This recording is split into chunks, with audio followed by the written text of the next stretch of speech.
ሰላም ሰላም ወደ ቻናላችን ቤተሰቦች እንደምን አላችሁ? ዛሬም ተመልሰን ወደ እናንተ መተናል። በዛሬው ፕሮግራማችን ደግሞ ዶክተር ደብረጽዮን ገብረ ሚካኤል የትግራይ መንግስት ፕሬዝዳንት ሆነው ተሾሙ። በትግራይ ክልል ለ3 ዓመታት ተቋርጦ የቆየው የክልሉ ምክር ቤት በድጋሚ በመሰባሰብ ባካሄደው ጉባኤ ዶክተር ደብረጽዮን ገብረ ሚካኤልን የክልሉ ፕሬዝዳንት አድርጎ መርጧል። ምክር ቤቱ ወይዘሮ ኪሮስ አጎስን አፈ ጉባኤ፣ ወይዘሮ ምህረት በርሄን ደግሞ ምክትል አፈ ጉባኤ አድርጎ በመሾም ጉባኤውን አጠናቋል። የክልሉ ጊዜያዊ ፕሬዝዳንትና የፌዴራል መንግስት በጉዳዩ ላይ እስካሁን ያሉት ነገር አለመኖሩ ተዘግቧል።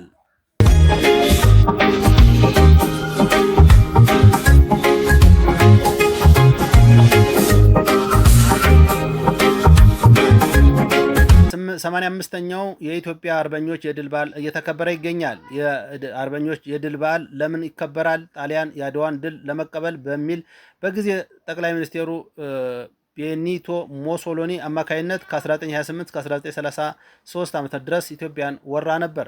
በወቅቱ የነበሩት ኢትዮጵያውያንም ወራሪውን ኃይል ለ5 ዓመታት በጽናት ታግለው 1933 ዓ.ም ድል ነስተውታል። የወቅቱ አርበኞቻችን ለሀገራቸው ነጻነት የከፈሉትን መስዋዕትነትና ያስገኙትን ድል ለማሰብ ነው በየዓመቱ ሚያዝያ 7 የኢትዮጵያ አርበኞች ድል የሚከበረው። ነገር ግን ፖለቲከኞች ይህንን የድል በዓል በየጎሳቸው እየሸጎጡ ላልተገባ አካሄድ ይሄዳሉ። ህዝቡ እንዳያከብረውም ከህዝብ አብራክ የወጡ እነዚህ ፖለቲከኞች የራሳቸውና የፖለቲካ ማራመጃ አድርገውት አሁን ላይ ህዝቡ ቤቱ ቁጭ ብሎ መከታተል ጀምረዋል።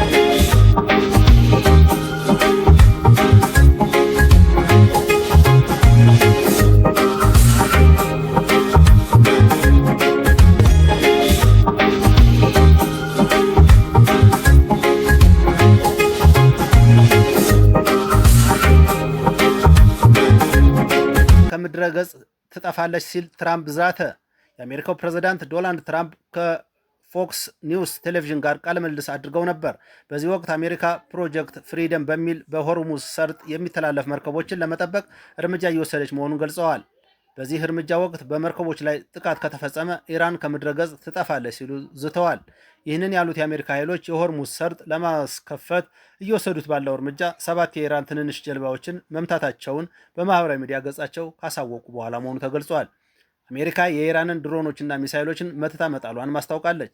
ትራምፕ በጦርነቱ ምክንያት በሆርሙዝ ሰርጥ መተላለፍ ላልቻሉት የንግድ መርከቦቻቸው መንገድ እንዲያስከፍቱ በዓለም ዙሪያ ካሉ ሀገራት ቀረበልል ባሉት ጥያቄ መሰረት ፕሮጀክት ፍሪደም የተባለ ዘመቻ ከሰኞ ጀምሮ እያካሄዱ እንደሆነ አመልክተዋል። በዚህም የአሜሪካ ኃይሎች የመርከቦችን ደህንነት ለመጠበቅ ሆርሙዝ ላይ በመሰማራት ጥቃት እንዳይደርስባቸው ጥበቃ እንደሚያደርጉ ተገልጿል። ነገር ግን ኢራን ይህንን የአሜሪካ እርምጃ በመቃወም የአሜሪካ ባህር ኃይል መርከቦችን እንደምትመታ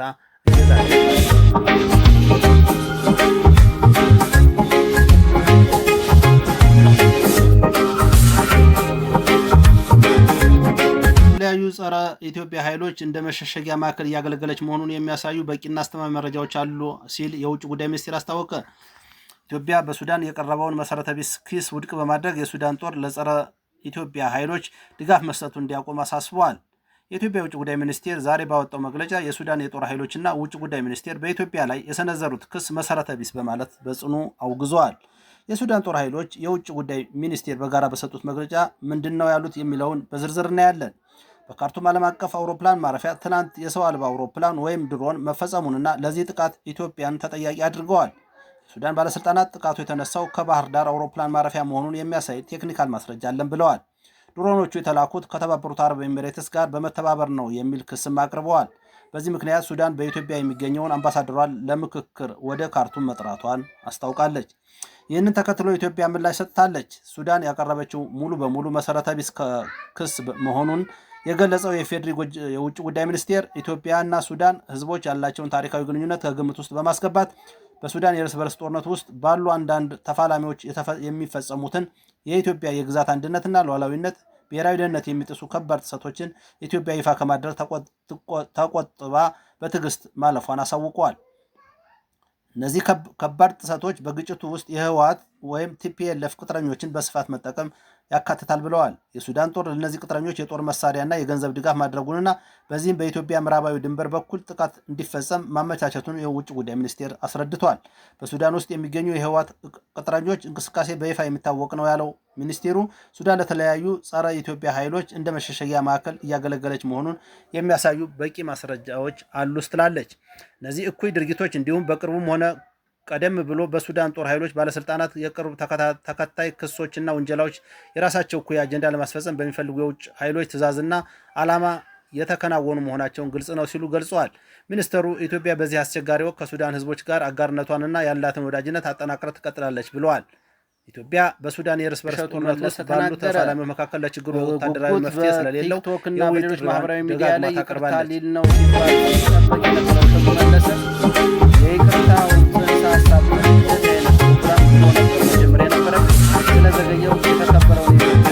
ጠይቃለሁ ብሏል።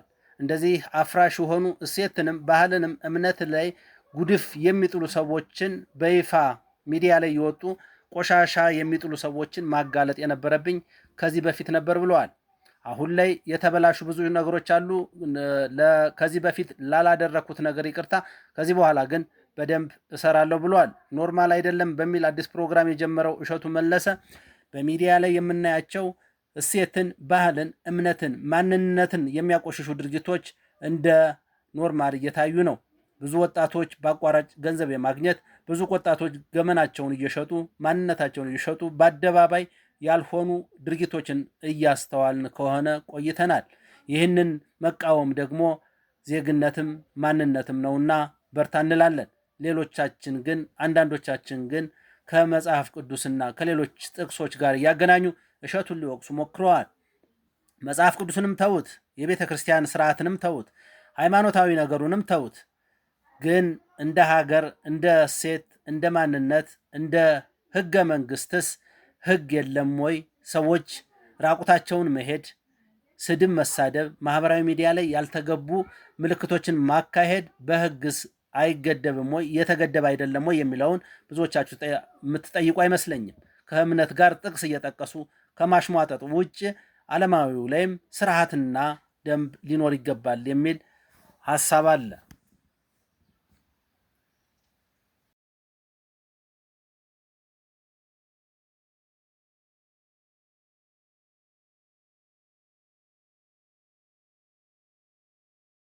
በሪፖርተር ጋዜጠኛ ከፍተኛ ባለስልጣናትና ታዋቂ አርቲስቶች ከ98 ቢሊዮን ብር በላይ መዝረፋቸው ተነገረ በሚል ዘገባ ያወጣው መረጃ የተዛባ ነው ስላስታወቀ ፌዴራል ፖሊስ ይህንን የተዛባ ነው ለማለትም መብት አለው ወይ የሚሉ የብዙዎች ጥያቄ ነው። ሪፖርተር ጋዜጣ የኢትዮጵያ ፌዴራል ፖሊስ ሚያዝያ 21 ቀን የ9 ወር የስራ አፈጻጸም ሪፖርት ለተከበረው የህዝብ ተወካዮች ምክር ቤት የህግና የፍትህ ቋሚ ኮሚቴ ባቀረበው ወቅት ለማስረዳት በማስታወሻ የተጠቀመበት ጥቅል መረጃ መነሻ በማድረግ ጠቅላላ ይዘቱን በአግባቡ ሳይረዳና በተቃውሞ ስትራቴጂ አመራሮች የቀረበውን ዝርዝር ማብራሪያ መጠቀም እየቻለ እውነታውን ወደ ጎን በመተው ህዝቡን በሚያሳስት መልኩ የተዛባ መረጃ በጋዜጣው የፊት ገጽ ላይ ይዞ ወጥቷል ብሏል። ሪፖርተር ጋዜጣ ከቁንጽል ሀሳብ በመነሳት በማይገባ የሂሳብ ስሌት ውስጥ በመግባት 133 ሚሊዮን 903,384 ዶላር ወደ ብር በመቀየር እና ከ78 ቢሊዮን ብር ጋር በመደመር ከፍተኛ ባለስልጣናትና ታዋቂ አርቲስቶች ከ98 ቢሊዮን ብር በላይ ዘርፈዋል በማለት ያሰራጨው ዘገባ ፍጹም የተሳሳተ ነው። እውነታው ግን 78 ቢሊዮን ብር በየወንጀሉ አይነት ሲተነተን 7 ቢሊዮን ብር በሙስና ወንጀሎች ከማዳበሪያ ግዥና ከባንክ ማጭበርበር ጋር የተያያዘውን ጨምሮ 6.4 ቢሊዮን ብር በጉምሩክና ታክስ ወንጀሎች፣ ታክስ ስወራና የኮንትሮባንድ ወንጀሎችን ጨምሮ 13.7 ቢሊዮን፣ 44.9 ቢሊዮን በፋይናንስና የንግድ ነክ በሚል ዞሮ ግን አጠቃላይ 78 ቢሊዮን ብር መዘረፉን ይገልጻል። አቶ ፖሊስ ሆይ የተለየ ነገር ምን ይዘህ መጣህ? 98 ቢሊዮን ብር ተዘረፈ፣ 78 ቢሊዮን ብር ተዘረፈ፣ 1 ቢሊዮን ብር ተዘረፈ። ሌባ ነውና እርስዎ መከላከያ የሆኑት ለምን ይሆን? ፖሊስ ስራው ይሄንን ማስተባበል ነው ወይ?